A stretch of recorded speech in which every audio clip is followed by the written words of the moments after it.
Hello everyone, this is Food is a Conversation Alumni Edition, session 80. So yes, we have introduced 79 of our alumni members already. These are people who attended any of the educational programs organized by the Future Food Institute so far. Let it be a summer school or the Food Innovation Master Program or now the Food and Climate Shaper, the Food and Agriculture Organization of the United Nations. This bootcamp started actually in 2019 in an in-person format. Hi, Joy. Hi, Julia. Thank you for having me. Of course. I just quickly finished the intro and then we can jump right in. So this bootcamp started in 2019 in an in-person format, and given the circumstances in 2020, we needed to pivot to a digital format, what I'm very grateful for because our classroom became even more diverse than what we usually had.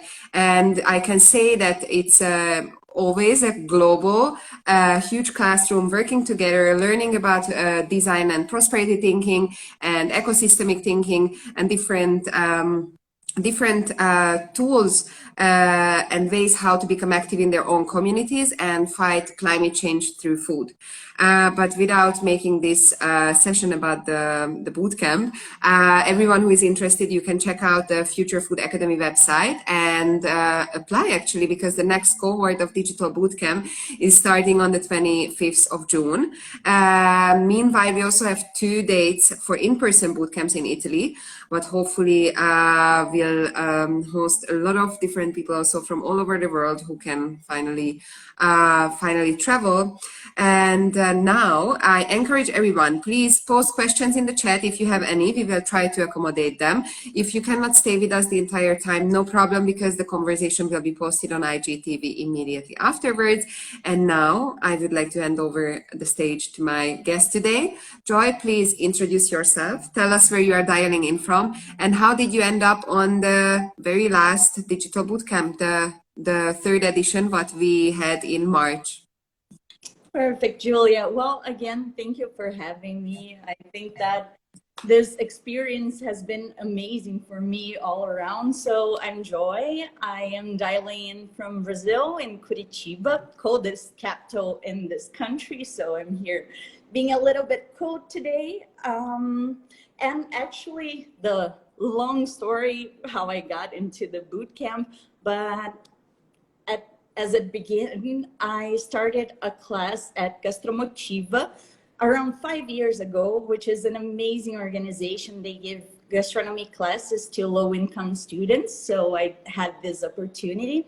And then I got to know the social gastronomy movement, which is where I work nowadays. It was an evolution from the network inside of Gastromotiva, and now I'm here taking care of the members of the movement. And one of our members in the movement is Sara Roversi, who extended this invitation to us. So Nicola and I were super gifted in order to participate and have this opportunity with you. Yes, I'm very happy that you could join and that hopefully this will be a long-term collaboration and maybe other members of your network will be able to join the upcoming editions as well. So I'm not sure if this was your first digital learning, but what were the main learnings and key takeaways, and what activities did you enjoy the most? I think that, well, probably not what you expect, but for me, what made a world of a difference were the personal resilience tools. I told you already that the month of the bootcamp was particularly challenging for me. I had a lot going on with college and at work as well. So this resilient classes gave me not only the idea, but the mental capacity to be present, to be there, to be creative and enjoy the moment. So that for me made a lot of a difference. But also I think that the real purpose of economy also made a big difference for me, because seeing how we are restricted nowadays inside of this capitalism that we are living on, all the limitations that we have, see organizations and companies that are really creating impactful businesses and taking in relevance the others and taking the environment in consideration. I think it's amazing, and it gives me a little bit of hope in the future. Very nice. So can you also tell us a bit about the education what you got from Gastromotiva? I'm very interested to hear it from a participant point of view as well. Yes, definitely.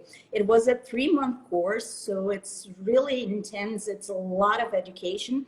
And during this process, I think that what's amazing, it's not only you learn the basics in the kitchen, so how to use a knife, the basic cuts and the basic processes inside of a kitchen, but they also have a big focus on the social side of it. So as a end of the course, we had to go to different schools and teach kids on how to plant, where is their food coming from, how does a potato chip looks like before it becomes industrialized and everything.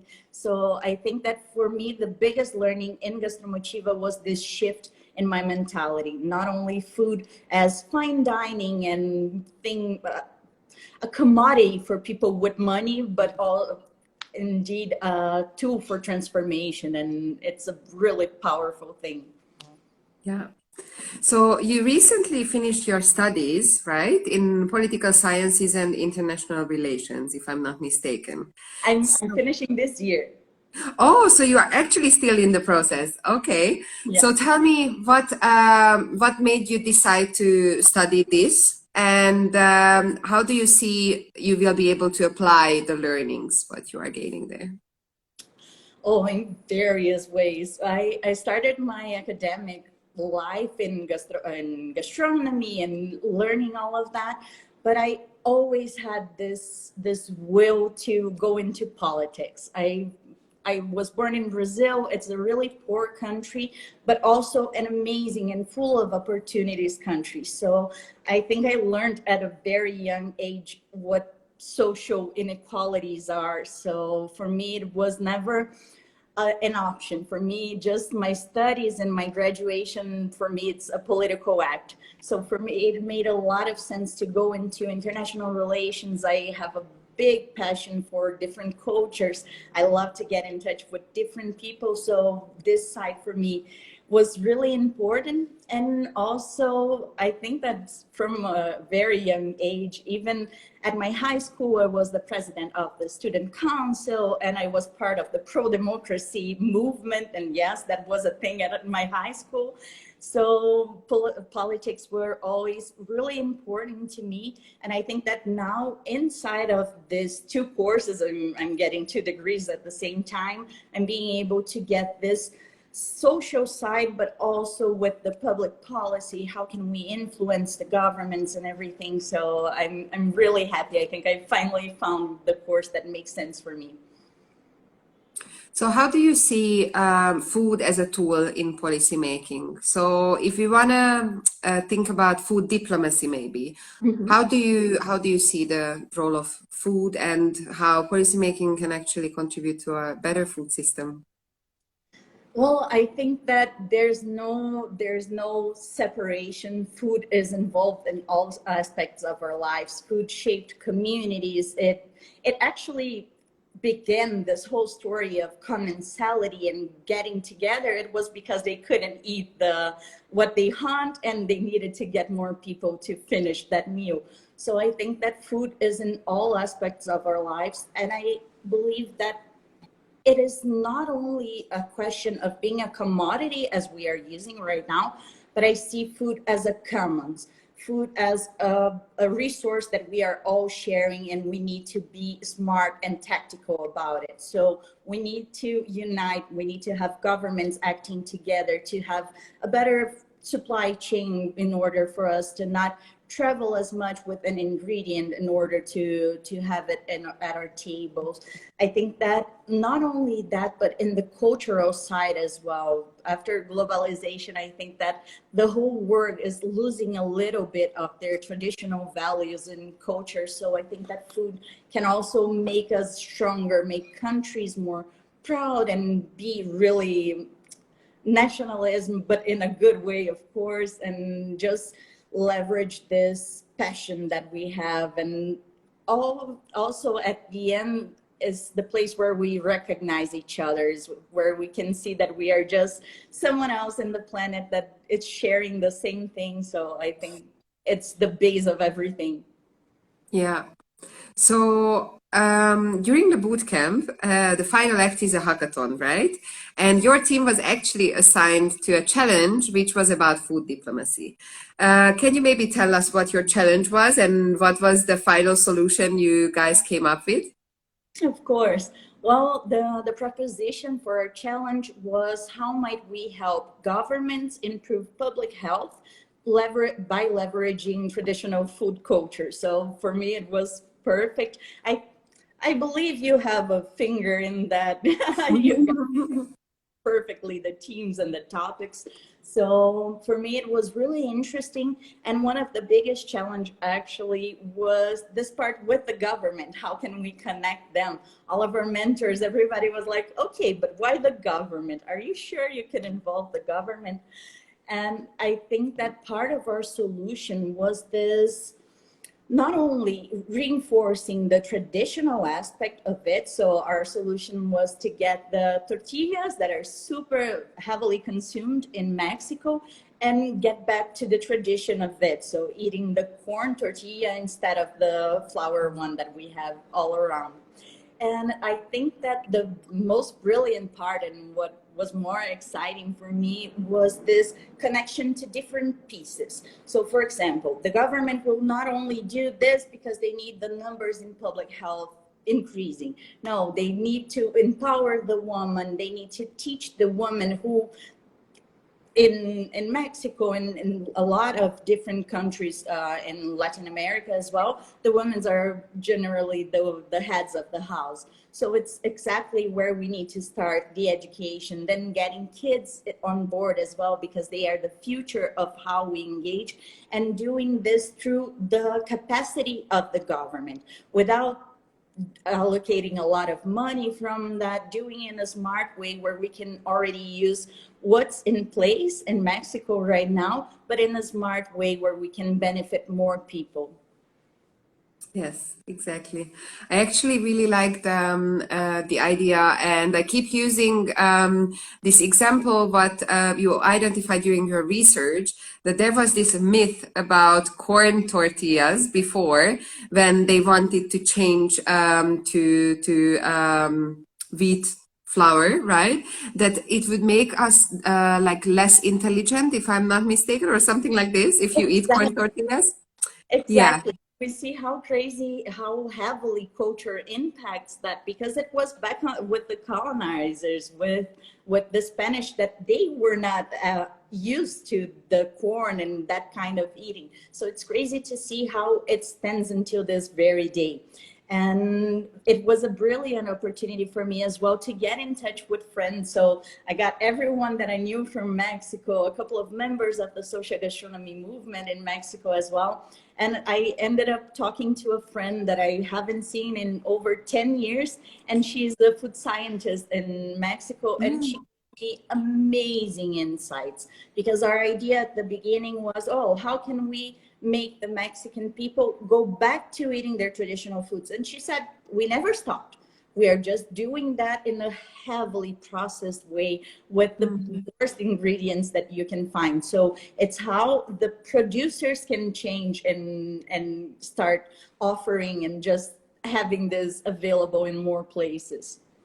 Yes, definitely. So nice to hear that you could actually connect with other communities as well during the research.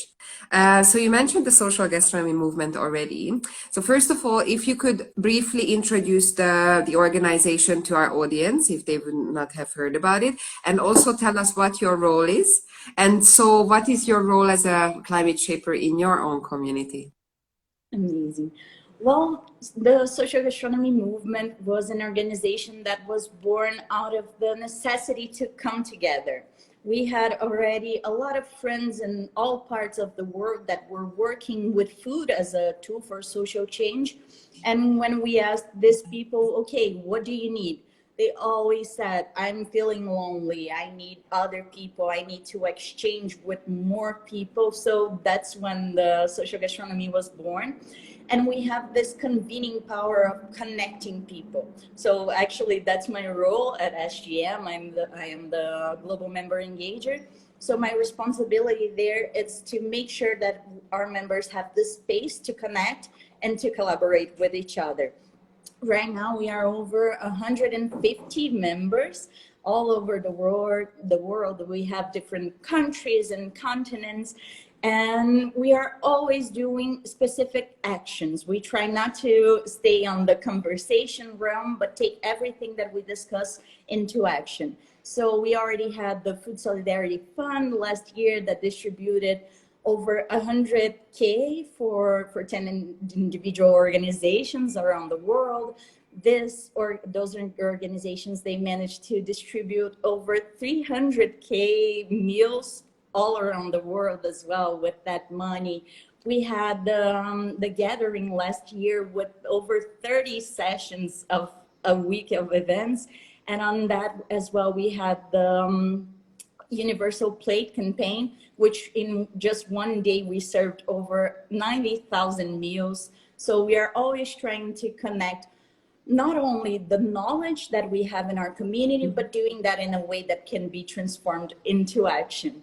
So I am really blessed that I am able to continue some relationships I developed during the boot camp through my work. So right now I'm working with Nicole Pita in a dialogue for the Food System Summit.